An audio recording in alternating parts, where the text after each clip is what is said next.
Pittsburgh Steelers at the Cleveland Browns. First of the 1 o'clock games here. Browns are favored by 1 despite Deshaun Watson, as we mentioned yesterday. Full breakdown yesterday for about 30 minutes. Deshaun Watson officially out for the season, having season-ending surgery because he broke his shoulder. Yeah. It doesn't happen often. Fascinating line movement. It was apparently Cleveland favored by 4.5 when Deshaun Watson was supposed to be the quarterback, and then it became 2.5 when PJ was the assumed starter in lieu of Deshaun Watson, and then it's moved down to 1. It was 1.5 and then 1 with DTR as the announced starter, I think, for the Cleveland Browns. So doesn't matter what quarterback apparently the Browns they're playing, they're going to be favored whatever, but that's how much the line is moving, 3.5 points from Deshaun Watson to DTR.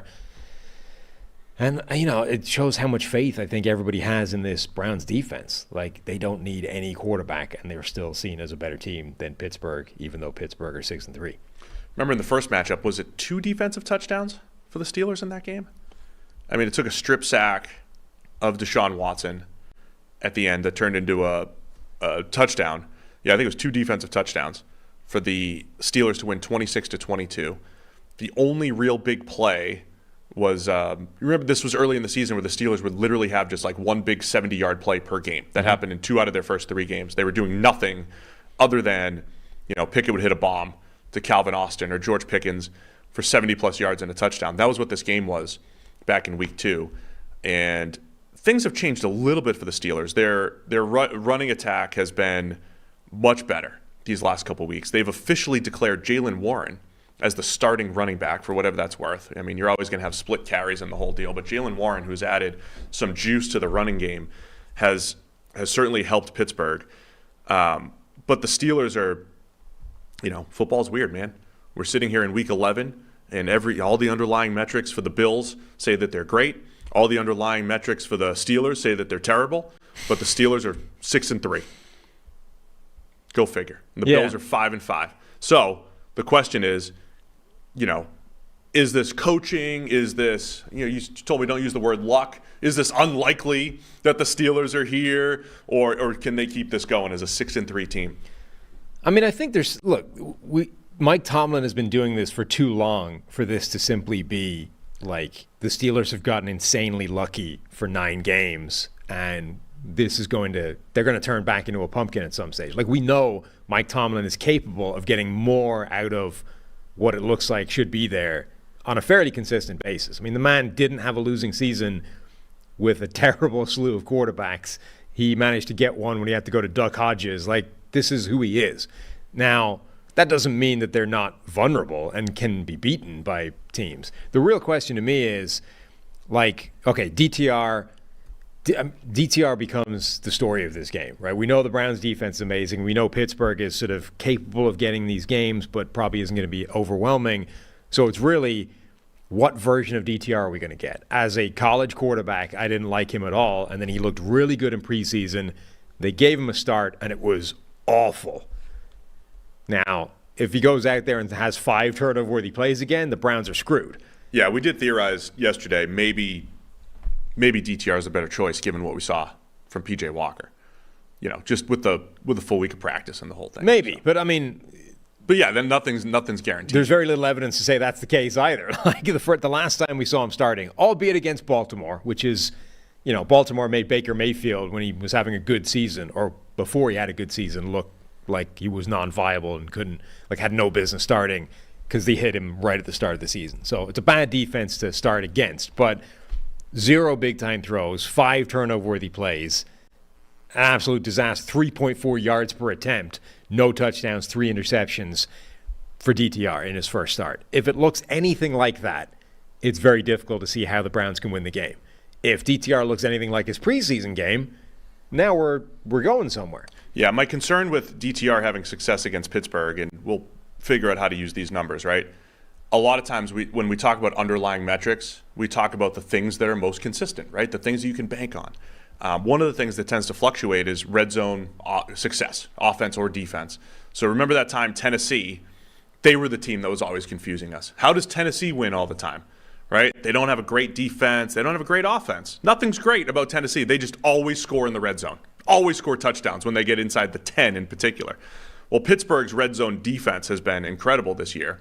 And even though every coach that coaches football at every single level emphasizes the red zone, it doesn't mean you're going to be good in the red zone. And when you are, it tends to be cyclical. So this year, Pittsburgh got the 4th best red zone defense out of preventing touchdowns, 15% better than they were last year, right? So what did they figure out? Can they keep that going? I will say, if they're just playing better in the red zone, Pittsburgh, the rookie quarterback, DTR, coming in there as the windows tighten and everything, that could be a challenge, unless he taps into his running ability a little bit. And I think that's where the Browns, if they're going to get the most out of a DTR, using him as a runner, where they've had this inconsistent running game. Kareem Hunt has run pretty well, but it's not the same thing without Nick Chubb. DTR is a runner, especially when they get into the red zone.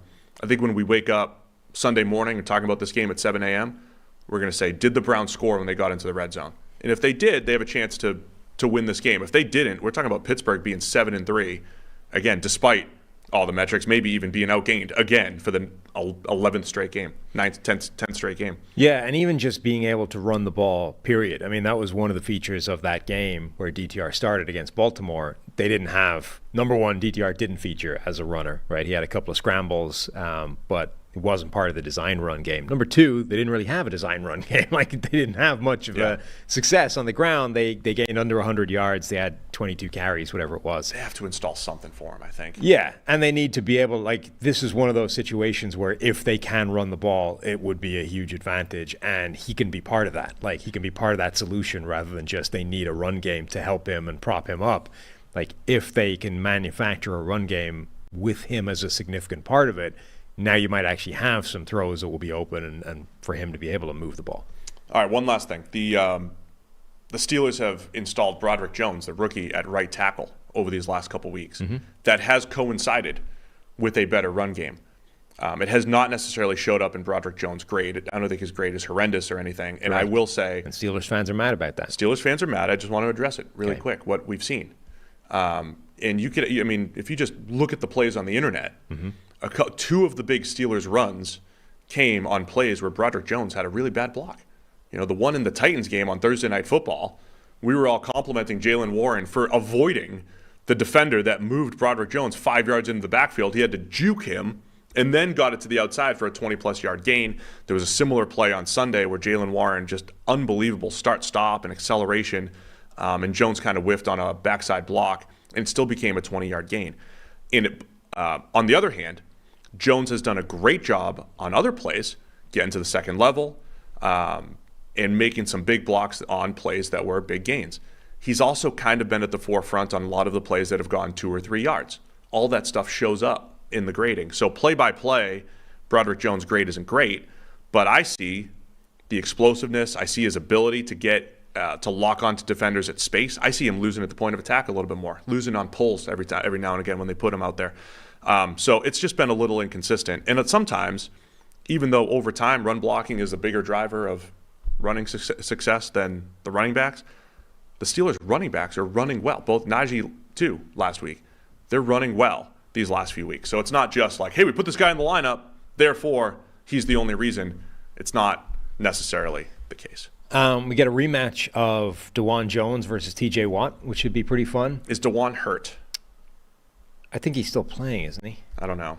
Let's find Our out. depth chart has James Hudson in, so I don't know if that's based off Jones being questionable or not. It was a great matchup the first time. We also get a rematch of remains out as of Wednesday. Okay, so we have Myles Garrett against Dan Moore, though, on the other side.